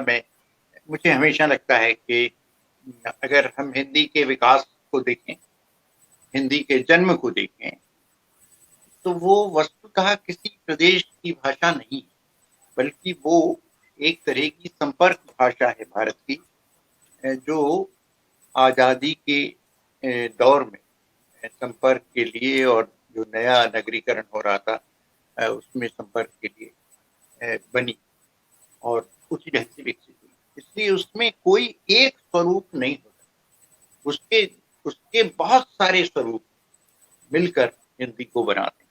विभिन्न क्षेत्रों में बोली समझी जाने वाली जो हिंदी है, वो सब मिलकर एक हिंदी को बनाते हैं। यही उसकी विविधता जो है, यही उसकी जो बहुलता है, वही उसका प्राण है, वही उसका सबसे सुंदर पक्ष है कि एक ऐसी भाषा जिसमें ऐसी बहुलता है, स्वरों की, भंगिमाओं की, मिथकों की और तमाम चीजों की इतनी विविधता उसमें है कि वो हमें एक तरह से समृद्ध करती है। जैसे आज जब तीनों कवियों को सुन रहा था, कविता कर्मकार जी, प्रवीण खालिंग जी को और तारों सिंधिक, तो मुझे पहली बार ये भी महसूस हुआ कि जब हम ऐसे बहुत सारे सुदूर क्षेत्रों के कवियों को सुनते हैं, तो हम किस तरह से समृद्ध हो। यानी आज मुझे बहुत अच्छा लग रहा है ये बात कि इन कविताओं ने मेरे अनुभव को समृद्ध किया है, मेरी भाषा को। जैसे माँ के लिए एक अलग शब्द आपकी भाषा में आए, जब भाषा में एक नया शब्द आपके प्रवेश करता है तो भाषा समृद्ध होती है, और यही उस बात को यानी सिद्ध करता है। और ये शक्ति जो है, ये मुझे बहुत अच्छी लगती है हिंदी की, कि वो बहुत सारे भंगिमाओं से मिलकर बनती है। और आज यही बात सबसे सुंदर लग रही थी कि जब मैं तीनों कवियों को गंभीरता से सुन रहा था, इतने सारे नए अनुभव, इतनी नई बातें और इतने नए तरह से कहने की हमारे सामने प्रकट हो रही, बहुत अच्छा लग रहा है। इससे निश्चित ही कि हिंदी कविता समृद्ध हुई है और हिंदी कविता को इससे बहुत लाभ हो। जैसा प्रवीण खालिंग कह रहे थे कि ऐसा होता है कि निश्चित है कि उनके का जो क्षेत्र है सिक्किम, वहाँ की मूल भाषा या कहें कि जो भी प्राथमिक भाषा है वो नेपाली है, और तो तय है कि दो भाषाएं जब होंगी तो उनमें बीच में थोड़ा सा टकराव भी होगा, थोड़ा संबंध भी बनेगा। टकराव और संबंध दोनों चीजें एक साथ, और इसलिए मैं तो नेपाल गया हूँ और बहुत बार वहाँ नेपाल में मैंने कविता पाठ भी किया, और मुझे बहुत खुशी है कि नेपाली के बहुत सारे कवियों ने तो इवन नेपाल में भी मैथिली और नेपाली के बीच में थोड़ा सा तो बहुत हर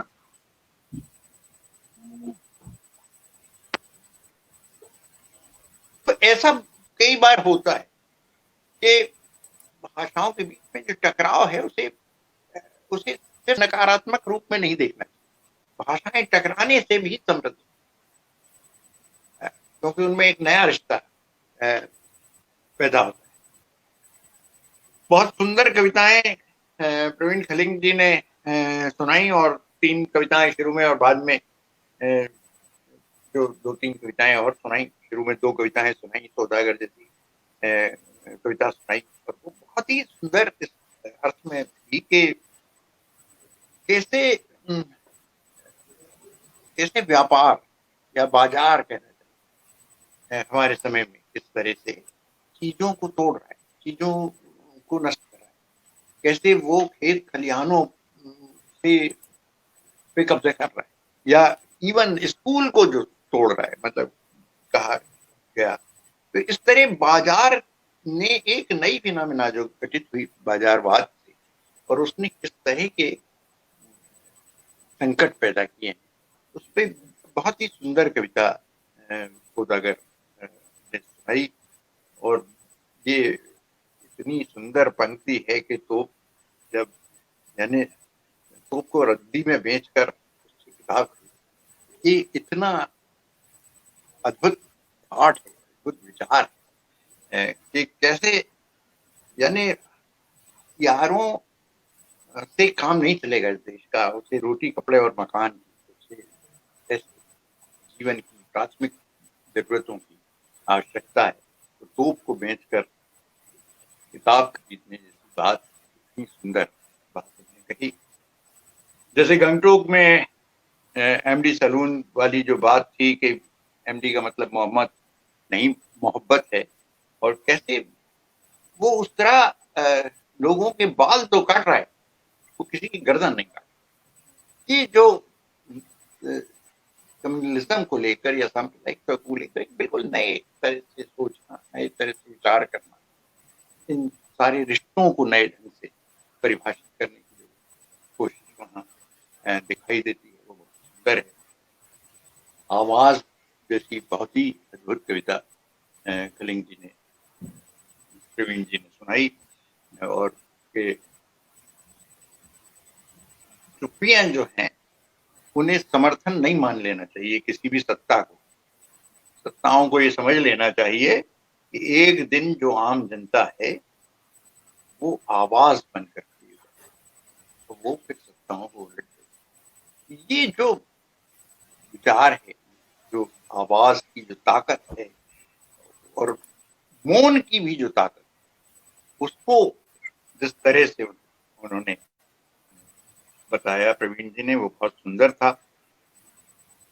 प्रेम कविताओं ने एक सुनाई और दूसरी एक सड़क की कविता सुनाई। इस तरह बहुत सारी जो कविताएं उन्होंने सुनाई, वो नए तरह से विचार को नए तरह से रखने की कोशिश है, और इससे हिंदी कविता को निश्चित नए स्वर मिलते। ये नया स्वर ही किसी भाषा की सृजनात्मकता को समृद्ध करता है। ये बात मुझे आज बहुत, कविता कर्मकार जी से मेरी पहले भी मुलाकात हुई है, जैसा कि मैं खुद ही बताया, PLF में लोग मिले थे, और इस समय जब बहुत सारे संसार के सामने युद्ध बड़ा खतरा बन रहा है, उन्होंने जो कविता पढ़ी, पहली ही कविता युद्ध, वो फिर इस बात की का प्रमाण है कि युद्ध किसी भी समस्या का हल नहीं,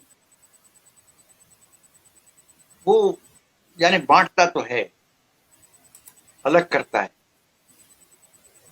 पर वो कोशिश करता है कि मिल नहीं। तो ऐसी कोशिश जो है युद्ध द्वारा जो होती है, इस तरह युद्ध जो है वो कहीं ना कहीं कहना चाहिए कि कोई समस्या को हल नहीं करता, बल्कि वो समस्याओं को बढ़ाता है।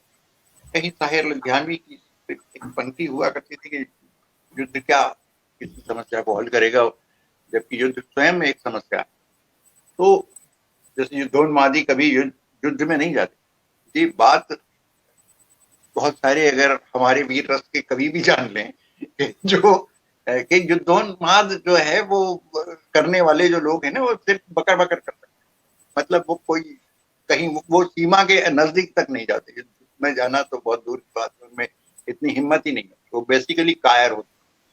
तो वो ये बात उन्होंने इतनी महत्वपूर्ण ढंग से कही कविता कर्मकार ने कि युद्धोन्मादी कभी युद्ध में नहीं जाते। ये बात ये बात वो तमाम लोग समझ सकें जो युद्ध के समर्थन में बड़े ऊंचे स्वर में चीख चिल्लाते रहते हैं, तो उन्हें समझना चाहिए कि युद्ध कोई बहुत, युद्ध हमेशा बहुत ही नकारात्मक और मनुष्य विरोधी विचार है। हमारी बातें बहुत ही सुंदर कविता उन्होंने सुनाई कि हमारी बातें हमें ही कहना हो, तब तक जब तक वो ना सुने। ये बात जिस तरह से कही, जिस अंदाज में कविता जी ने कही, मुझे बहुत अच्छा लगा कि इस तरह की बातें करते हैं कि हमें अपनी बातें सुनाना चाहिए, हमें करना चाहिए। पर जिस ढंग से उन्होंने कही कि जब तक वो ना सुने तब तक, और मुझे लगता है कि ये बात इसे अगर अन्यथा ना लें तो एक स्त्री ही कह सकती, जब तक सुनोगे नहीं तब तक मैं कहती रहूं। ये जो एक ताकत है, जो एक स्वर है, स्त्री स्वर भी, कि हमको तब तक वो अपनी बातें कहनी होंगी जब तक कि सुनी नहीं। ये एक बहुत सुंदर तरह से कविता जी ने कहा। और ये भी कि इससे पहले कि हमारी आवाज छीन ली जाए, हमें अपनी बात, आवाज ताकत को बनाना होगा। ये बात उन्होंने कही। कतार में शामिल लोगों की जो कथा है, जो उन्होंने इस तरह कतार में कतार चल रही, यानी ये एक्सप्रेशन भी अपने आप में कविता में एक बहुत अच्छी बात है कि उसमें सिर्फ जो कहा जा रहा है वही महत्वपूर्ण नहीं होता, कविता में किस तरह कहा जा रहा है, उसका डिक्शन क्या है, उसमें शिल्पगत खूबियां क्या हैं, इस पे भी बहुत गंभीरता से विचार करना चाहिए कि कतार में कतार चल रही है। ये एक बहुत ही अच्छा एक्सप्रेशन। तो कतार में शामिल है नए चेहरे, जैसा लगता है बहुत सारी कतारें जब हमारे समय में दिखती हैं, हम तो उस समय में रह रहे हैं जिसमें बड़ी बड़ी कतारों में लोग अपने घरों की तरफ लौटे और गए। तो ये कविता बहुत सारी स्मृतियों को, जो हमारे आसपास का जो दृश्य है, हमारे समाज का जो दृश्य है, जो पिछले दिनों जिन तकलीफों से हमारा समाज गुजरा है, उसके जो दृश्य, उन सारी स्मृतियों को, जैसे एक कविता की ताकत, ये बहुत बड़ी ताकत होती है कि वो सिर्फ वो जो कह रही है उतने तक ही वो नहीं होती, बल्कि वो आपकी कई अन्य स्मृतियों को भी जागृत कर देती है। कविता कर्मकार की कविता कतार में शामिल लोगों की जो कथा है, ये हमारे पिछले दिनों के, पिछले 2-3 साल जो ये गुजरे हैं, इनकी अनेक स्मृतियों को जागृत कर देती है। इस अर्थ में भी मुझे लगा कि बहुत महत्वपूर्ण कविताएं हैं। तारो सिंधिक की जो ने बहुत सारी बातें बहुत सुंदर ढंग से कही, और जो अंत में जो उन्होंने कविता सुनाई, बहुत महत्वपूर्ण कविता है। वो एक पूरा विमर्श हमारे समय में सिर्फ छोटी या बहुत सारी अन्य अंचलों की भाषाओं को ये डर नहीं है कि बड़ी भाषाएं हमें लीन जाएंगी या बड़ी भाषाएं हमें कहीं ना कहीं खत्म कर देंगी, बल्कि बड़ी भाषाओं के सामने, यानी स्वयं हिंदी के सामने ये संकट है। हमारी बहुत सारी भाषाओं के सामने ये संकट है। पिछले दिनों बहुत सारी भाषाएं समाप्त हुई हैं, दुनिया में बहुत सारी भाषाएं खत्म हुई। तो ऐसा होता है भाषाओं में, कई बड़ी भाषाएं कई छोटी भाषाओं को कहीं ना कहीं खत्म करती हैं, पर ये भयानक है। और ये सचमुच ये एक बड़ा डर है, पर ये डर सिर्फ उन छोटी भाषाओं के लिए नहीं, ये स्वयं हिंदी का भी बड़ा डर है। स्वयं हिंदी के सामने एक बड़ा डर है, जो कहीं एक ऐसी भाषा न बन जाएगी जो खत्म हो रही है, क्योंकि नई टेक्नोलॉजी ने भाषाओं के लिए एक नया संकट पैदा किया। पिछले दिनों यानी अंग्रेजी में ये डिबेट हुआ, अंग्रेजी जो कि बड़ी भारी वैसी भाषा है, उसके सामने डिबेट हुआ कि जो टेक्नोलॉजी में जो स्पेलिंग लिखी जा रही है, उसने अंग्रेजी की स्पेलिंग को खत्म कर दिया, क्योंकि वो तो बहुत संक्षेप में लिखी जा रही है, तो स्पेलिंग लोग भूल गए। तो अंग्रेजी के सामने भी बहुत सारे ये संकट, खुद अंग्रेजी के सामने तरह तरह के संकट पैदा हुए हैं। जैसे अमेरिकन अंग्रेजी ने ब्रिटिश अंग्रेजी की सारी स्पेलिंग्स को चेंज कर दिया। तो खुद अंग्रेजी बहुत हद तक, इसीलिए वो बहुत हर साल अंग्रेजी बहुत सारी भाषाओं से नए शब्द को अडॉप्ट करती है। जैसे हम हम लोगों की भाषाओं से भी बहुत सारे शब्द एडाप्ट किए गए। तो ये संकट सिर्फ वहाँ का ही नहीं है कि ये भाषा, और वो बहुत अच्छी कविता उन्होंने सुनाई मुझे, हिंदी से प्रेम है। और उसमें जो अंतिम जहाँ वो कहते हैं कि दोनों को साथ चलना सिखाया और अब मैं दोनों के साथ चल रहा हूँ, यानी दो भाषाओं के साथ चल रहा हूँ। ये इतना सुंदर दृश्य है कि कैसे एक साथ हम कई भाषाओं के साथ चल सकते हैं, या अपने क्षेत्र की दो भाषाओं के साथ चल रहे हैं, जैसे जैसे दो स्त्रियों के साथ चल रहे हैं, दोनों तरफ से आपका हाथ, आप बहुत छोटे हैं और आपके दोनों तरफ से हाथ पकड़ के चलाया जा रहा है। तो ये एक बहुत सुंदर दृश्य है, और इतनी सुंदर वो भाषा है कि वो इतनी सुंदर वो कविता है कि मुझे हिंदी से प्रेम है। हमारा जंगल उन्होंने सुनाई, और जो वो कविता सुनाई नारी, जिसमें उन्होंने कहा कि माँ और 6 बहनें के बीच में वो किस तरह से हैं, और सारे रिवाज और सारी परंपराएं और सारी चीजें, संस्कार आदि जो है वो स्त्रियों को एक तरह से स्त्रियों पे ही वो सारा भार होता है। तो ये सारी चीजें गांव, और उन्होंने एक नया शब्द जो माँ के लिए हमारी भाषा को दिया, उसके लिए हमें उनका आभारी होना चाहिए। तो मुझे तो बहुत सुंदर लगा। तारो सिंधिक जी पता नहीं क्यों इतने घबराए हुए थे, पर तारो सिंधिक जी से मैं कहना चाहता हूँ कि आपने बहुत सुंदर कविताएं सुनाई हैं, और एक तरह से हिंदी कविता को इन कविताओं को सुनकर हिंदी कविता को बहुत लाभ होगा। हिंदी कविता में बहुत नया स्वर एक जो सुनाई दिया है आज पूर्वोत्तर राज्यों से आ रही हिंदी कविता से, ये बहुत। और अभी पिछले दिनों एक इंटरव्यू में ज्ञान रंजन ने कहा कि मेन स्ट्रीम जो है वो व्यापार का शब्द, मेन स्ट्रीम कोई शब्द नहीं है, यानी संस्कृति का शब्द नहीं है वो। तो इसलिए मेन स्ट्रीम जैसा कुछ ना है, मुख्य धारा कुछ नहीं। हिंदी अगर है तो सबकी है, यानी उस मुख्य धारा, पूर्वोत्तर कोई मुख्य धारा से अलग चीज नहीं। तो मुख्य धारा में हम सब मुख्य धारा में शामिल हैं, या हम कोई भी मुख्य धारा में नहीं, ये मानना चाहिए।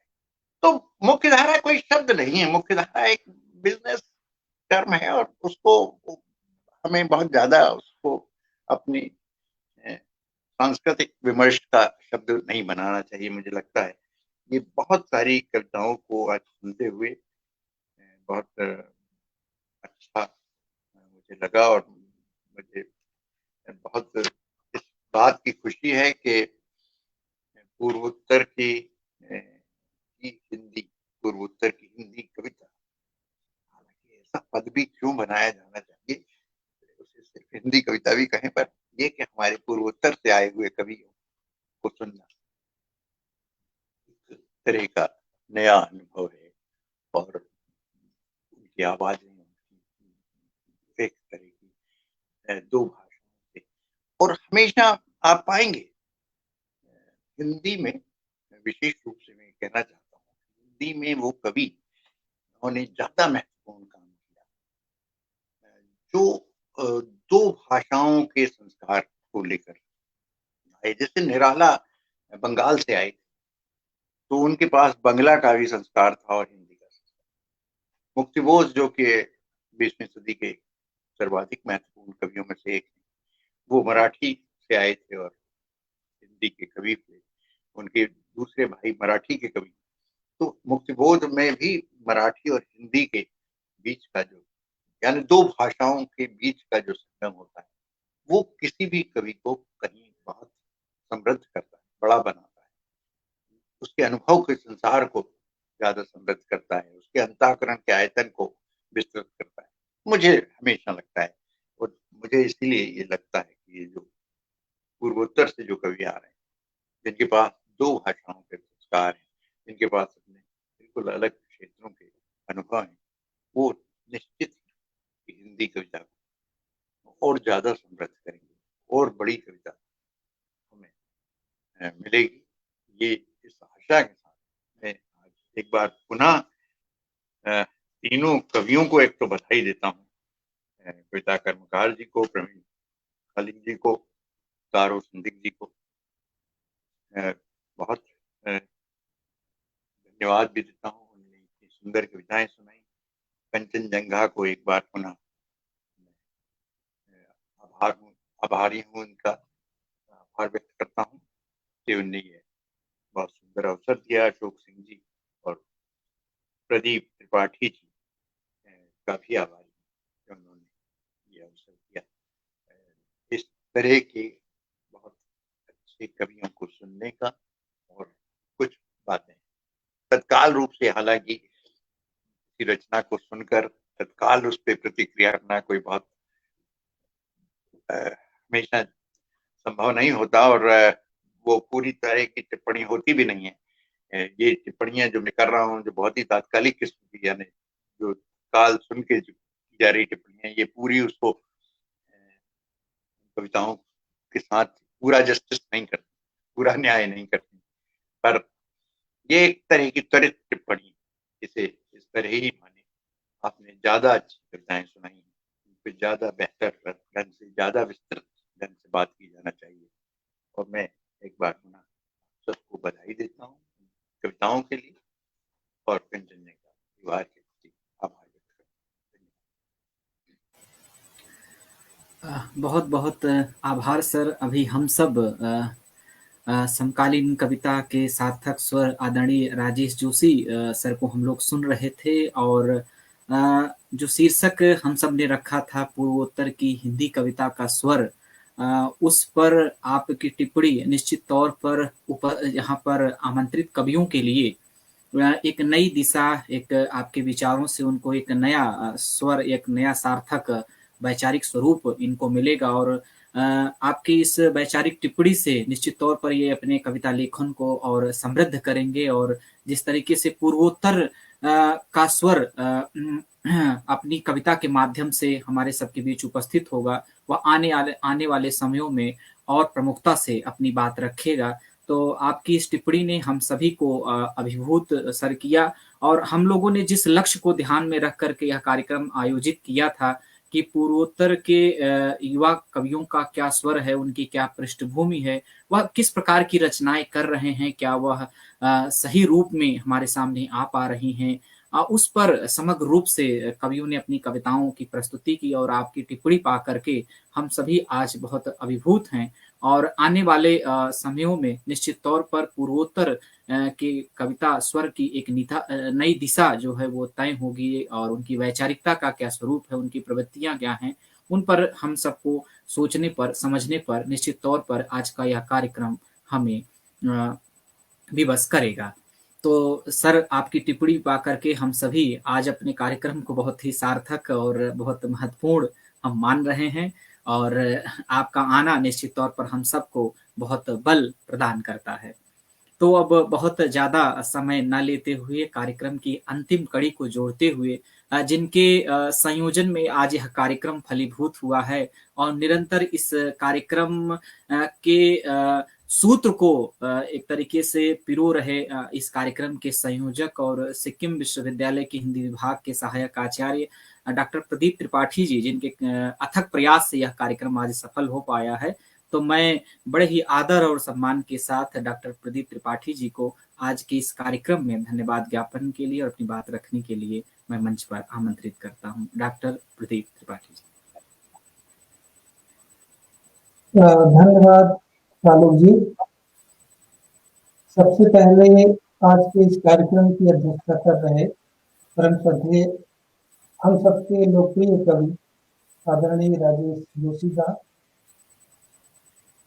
मैं आप सबको बताना चाहता हूं कि राजेश सर की यह दूसरी उपस्थिति है कंचनजंगा पर। कंचनजंगा पर दूसरी उपस्थिति है, लेकिन मेरे जीवन में न जाने कितनी उपस्थितियां राजेश जोशी सर की रही है, उसको मैं संख्या में नहीं बता सकता। और जहां तक प्रयास की बात है, तो इस कार्यक्रम की सफलता इस बात पर निर्भर करती है कि जब एक ही फोन पर राजेश जोशी सर से मैंने इस कार्यक्रम का प्रस्ताव रखा और उन्होंने हमारे आग्रह को बहुत ही विनम्रतापूर्वक स्वीकार किया और उसी से कार्यक्रम 1 मिनट में कह लीजिए कि तय हो गया। और जो भी आज कार्यक्रम की सफलता और सार्थकता दिख रही है, उसके प्रति हम राजेश जोशी सर के प्रति हार्दिक आभार प्रकट करते हैं। आभार प्रकट करने में संकोच थोड़ा इसलिए भी होता है कि राजेश दा कंचनजंगा पत्रिका के सदस्य हैं और उनके मार्गदर्शन में सारी गतिविधियां लगभग होती हैं और जो भी कार्यक्रम मैं करता हूँ उसकी रिपोर्टिंग कह लीजिए मैं करता रहता हूँ। और निश्चित रूप से आलोक जी ने जिस बात की ओर संकेत किया वह बहुत ही महत्वपूर्ण है। उस बात का उल्लेख मैं जरूर करना चाहूँगा। सर, मैं आपके प्रति आभारी हूँ कि जब कोरोना काल में कंचनजंगा पत्रिका की संकल्पना हो रही थी और उसके तमाम दूसरे नाम थे, कंचनजंगा नाम नहीं था, लेकिन अंततः यह जो नाम तय हुआ और नाम की जो स्वीकृति मिली वो आपके द्वारा ही मिली है, उसके प्रति आभार। और निश्चित रूप से कंचनजंगा को दर्शकों का जो स्नेह मिल रहा है, जो ऊंचाइयां मिल रही हैं, यह कहीं न कहीं इस नाम की सार्थकता को अगर हम लोग थोड़ा भी स्पर्श कर पा रहे हैं तो उसमें आपका भी श्रेय है। तो इसके लिए हम आपके प्रति आभारी हैं। मैं बताना चाहता हूं कि राजेश जोशी सर अपने समय के, हमारे समय के बहुत ही महत्वपूर्ण कवि हैं और कोई भी कवि केवल अपनी कविता से ही बड़ा नहीं होता है बल्कि व्यक्तित्व से भी बड़ा होता है। लेकिन एक बात और भी है कि राजेश दा अपने व्यक्तित्व में जितने ही विनम्र दिखते हैं, कविता में उतने ही सख्त दिखते हैं। आप उनकी कोई भी कविता पढ़ लीजिए, वह बहुत ही सरल और सपाट बयानी तो होती है जो सीधे व्यवस्था से टकराती है, जिससे अमूमन लोग बचते हैं या उसको घुमा फिरा कर कहने की कोशिश करते हैं। तो इस मायने में कि व्यक्तित्व और कृतित्व में कोई गैप, कोई अंतर आपको राजेश जोशी सर के यहाँ नहीं दिखता है, इसलिए भी वो बड़े कवि मुझे दिखते हैं। अभी हाल ही में आप चूंकि यह कार्यक्रम, इस कार्यक्रम की रूपरेखा बनाने के क्रम में अभी हाल ही में मैं अपने विद्यार्थियों को राजेश जोशी सर की कविताएं पढ़ा रहा था। सिक्किम विश्वविद्यालय के हिंदी विभाग के पाठ्यक्रम में राजेश जोशी सर की 2 कविताएं हैं, बच्चे काम पर जा रहे हैं और संयुक्त परिवार। तो पढ़ाने के क्रम में ही मेरे दिमाग में यह बात आई कि क्यों ना अभी ऑनलाइन सारी चीजें चल रही हैं और राजेश दा बहुत ही सहजता से उपलब्ध हो जाते हैं, तो बच्चों से मुखातिब इसी बहाने कराया जाए और निश्चित रूप से वह उनके लिए भी एक ऐतिहासिक क्षण होगा और हमारे लिए भी, और पूर्वोत्तर भारत के कवियों के लिए, दर्शकों के लिए, रचनाकारों के लिए भी एक नया सुखद क्षण होगा। तो इस दृष्टि से अगर देखा जाए तो यह कार्यक्रम बन पाया और हमारे बहुत सारे इसमें विद्यार्थी जुड़े हुए हैं, उनके प्रति भी हम आभार प्रकट करते हैं। लेकिन दादा, ऑनलाइन कार्यक्रम से छुटकारा नहीं मिलने वाला है। मेरी मुराद तब सही मायने में पूरी होगी जब सिक्किम में आकर आपकी उपस्थिति में यहाँ सिक्किम के कवि और पूर्वोत्तर के कवियों का एक साथ साझा कविता पाठ होगा, तब जाकर के इस बात की तसल्ली और इस बात से संतुष्ट हम लोग हो पाएंगे। क्योंकि आपको सुनना हमेशा एक नया अनुभव होता है, नया सुख देता है। और आज भी आपका अध्यक्षीय वक्तव्य जब हम लोग सुन रहे थे तो लग रहा था कि कोई व्याख्यान सुन रहे हैं, क्योंकि उसमें कई सारे महत्वपूर्ण संकेत हैं। एक और भी आपने महत्वपूर्ण संकेत किया, जो कार्यक्रम का शीर्षक है, इसको तत्काल प्रभाव से जो भी हमारा दूसरा भाग होगा उसको मैं बदलूंगा। ये सही बात है कि पूर्वोत्तर भारत की हिंदी कविता यह कोई अलग टर्म नहीं है, बल्कि पूर्वोत्तर भारत की हिंदी कवि या कविता में पूर्वोत्तर जैसा कुछ अगर टर्म आए तो वो ज्यादा महत्वपूर्ण होगा। तो इस पर हम लोग विचार करेंगे। ये बहुत ही महत्वपूर्ण टिप्पणी है और दूसरी श्रृंखला के तहत जब भी हमारा दूसरा आयोजन होगा तो इस शीर्षक में हम जरूर संशोधन करेंगे। आपने अपना बहुमूल्य सहयोग दिया, आप उपस्थित हुए, आपके प्रति हम कंचनजंगा परिवार की ओर से, अपनी ओर से, दर्शकों की ओर से भी हार्दिक आभार प्रकट करते हैं। इस पटल पर उपस्थित हैं हमारे बीच में, अभी नेटवर्क की दिक्कत के कारण संभवतः वो दिख नहीं रहे हैं, तारो सिंधिक जी। वो हमारे बहुत ही अभिन्न मित्र भी हैं और कंचनजंगा पत्रिका को लेकर के लगातार उनका सहयोग मिलता रहता है, समर्थन मिलता रहता है। इसके प्रति उनका अलग तरीके का अनुराग है। जब भी हम उनसे किसी भी तरीके का कार्यक्रम करने के लिए अनुरोध करते हैं, बहुत ही सहजता के साथ तैयार हो जाते हैं और न सिर्फ तैयार होते हैं बल्कि अरुणाचल प्रदेश की रचनाशीलता से वो हमें परिचित भी कराते हैं कि यहाँ और भी बहुत सारे लोग हैं। अभी कार्यक्रम से पहले ही चर्चा हो रही थी तो वो बता रहे थे कि कविता संग्रह आना ही केवल लेखक या कवि नहीं बना देता है, बल्कि बहुत सारे ऐसे लोग हैं, और पूर्वोत्तर भारत में तो खास करके ज्यादातर ऐसे कवि हैं, ऐसे लेखक हैं जिनके पास कविता संग्रह नहीं है, लेकिन उनके पास महत्वपूर्ण कविताएं हैं। तो इस दृष्टि से जो उनका ये हस्तक्षेप है और उनका ये जो कहना है, वो मुझे बहुत ही अच्छा लगा। तो इस दिशा में लगातार उनका मुझे सहयोग और संबल मिलता रहता है। आज के कार्यक्रम में उनकी उपस्थिति बहुत ही महत्वपूर्ण रही। तारो जी, हम आपके प्रति कंचनजंगा परिवार की ओर से, दर्शकों की ओर से आभार प्रकट करते हैं। और इसी कड़ी में हमारे बीच में सिक्किम राज्य से, अपने राज्य सिक्किम से उपस्थित प्रवीण खालिंग जी दिख रहे हैं। प्रवीण दा, मैं आपके प्रति भी हार्दिक आभार प्रकट करता हूं। और मेरे साथ ये आपका दूसरा कार्यक्रम है, और न जाने आपके साथ कितने कार्यक्रम होंगे, ऐसी मैं अपेक्षा रखता हूं। आपकी सहजता और विनम्रता, और जिस तरह से राजेश जोशी सर ने सिक्किम को केंद्र में रख करके आपकी कविताओं पर टिप्पणी की है, निश्चित रूप से वह एक ऐतिहासिक टिप्पणी है, बहुत ही महत्वपूर्ण टिप्पणी है। और वह टिप्पणी लेखन की दिशा में कैसे हमें और भी मांझना है, कैसे हमें और सुधार करना है, किस तरीके का लेखन होना चाहिए, एक दिशा भी कहीं न कहीं वो देती है। तो आपके प्रति हम कंचनजंगा परिवार की ओर से, चूंकि यह आपका अपना पटल है, लगातार आप चिया कविता के जरिए सिक्किम के कवियों को जोड़ते हैं, हिंदी और तमाम दूसरी भाषाओं के कवियों को जोड़ते हैं, पत्रकारिता के क्षेत्र में आप लगातार सक्रिय हैं, उनमें उनको जगह देते हैं, लगातार रिपोर्टिंग करते हैं। तो यह एक बड़ा काम है, और निश्चित रूप से कंचनजंगा परिवार की ओर से मैं आपको बधाई भी देता हूं और आभार भी प्रकट करता हूं। हमारे साथ हमारे अभिन्न साथी सहयोगी कविता कर्मकार जी उपस्थित हैं। और यह बात, इस कार्यक्रम की रूपरेखा आज से लगभग 5 महीने पहले, सबसे पहले इसका प्रस्ताव एक बहुत मोटे तौर पर कविता कर्मकार जी के साथ मैंने इस बात को साझा किया था, और उन्होंने कहा था ये बहुत ही अच्छी योजना है, इसको जल्दी से जल्दी किया जाए। कर्मकार जी के बारे में मैं उल्लेख करना चाहूंगा कि लगातार उन्होंने ज्ञानपीठ के द्वारा कई बड़े प्रोजेक्ट किए हैं, और भाषा सेतु को लेकर के, खास करके असमिया हिंदी, हिंदी से असमिया में उन्होंने काफी अनुवाद किए हैं, जो कि उल्लेखनीय है। आज आपकी कंचनजंगा पर उपस्थिति और आपका सहयोग निश्चित रूप से हमें संबल प्रदान करता है। हम आपके प्रति भी बहुत बहुत आभार प्रकट करते हैं। और अंतिम कड़ी में हमारे बीच में कार्यक्रम के संचालक, कार्यक्रम के सूत्रधार उपस्थित हैं। आपको बताना चाहूंगा कि वह इस समय अस्वस्थ हैं। वह, उनका शरीर दिख रहा है, लेकिन नीचे का पैर का जो हिस्सा है उसमें मोच उनको आई हुई है, लेकिन कार्यक्रम चूंकि तय था, इसलिए वह इस कार्यक्रम को उन्होंने नहीं टाला है, और बहुत विषम परिस्थितियों में वो हमारा सहयोग कर रहे हैं। इसके पहले भी कंचनजंगा के जितने भी कार्यक्रम हुए हैं, उसमें लगातार उनकी उपस्थिति रही है, लगातार उन्होंने संचालन का काम किया है। वह खुद भी एक बहुत ही महत्वपूर्ण कवि हैं मेघालय राज्य से, और मेघालय को केंद्र में रखकर कई महत्वपूर्ण कविताएं उन्होंने लिखी हैं। क्योंकि आज वह एक सूत्रधार की भूमिका में थे, तो हम लोगों ने आज उनको नहीं सुना है, लेकिन निकट भविष्य में जब भी इस तरीके का आयोजन होगा, तो हम उनको अलग से जरूर सुनना चाहेंगे। आपके सहयोग के लिए और सानिध्य के लिए आलोक जी, आपको बहुत बहुत आपके प्रति आभार। एक बार सबसे ज्यादा सबसे ज्यादा महत्वपूर्ण बात हमारे लिए है कि दर्शकों का स्नेह। कंचनजंगा एक लंबे अंतराल के बाद हम लोग इस तरीके का कार्यक्रम कर रहे हैं, लेकिन फेसबुक पेज पर मैं उपस्थिति देख रहा था, तो लगातार लोग कार्यक्रम को सुन रहे थे, और न सिर्फ सुन रहे थे बल्कि अपनी टिप्पणियां कर रहे थे। और दर्शक खुद इस बात की ओर संकेत करते हैं कि कंचनजंगा का कार्यक्रम क्यों नहीं हो रहा है, कंचनजंगा का कार्यक्रम कब होगा। तो इससे हमें खुशी मिलती है, संबल मिलता है, और हम कार्यक्रम करने के लिए प्रेरित भी होते हैं।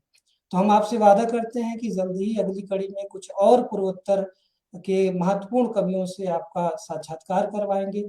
और इस बीच में और भी कुछ एक कार्यक्रम है जिसको मैं साझा करूंगा जल्द ही आपके बीच में। तो एक बार आप सबके प्रति पुनः आभार, धन्यवाद। तो बहुत बहुत सभी का पुनः आभार और धन्यवाद, और इसी विश्वास और इसी आशा के साथ कि हम पुनः एक नए विषय, एक नए कार्यक्रम को लेकर हम आप सबके बीच उपस्थित होंगे। तब तक के लिए हम आपसे पुनः अनुमति चाहते हैं, और हम शीघ्र ही आपके बीच एक नए विषय के साथ उपस्थित होते हैं। सभी को बहुत बहुत धन्यवाद। नमस्कार।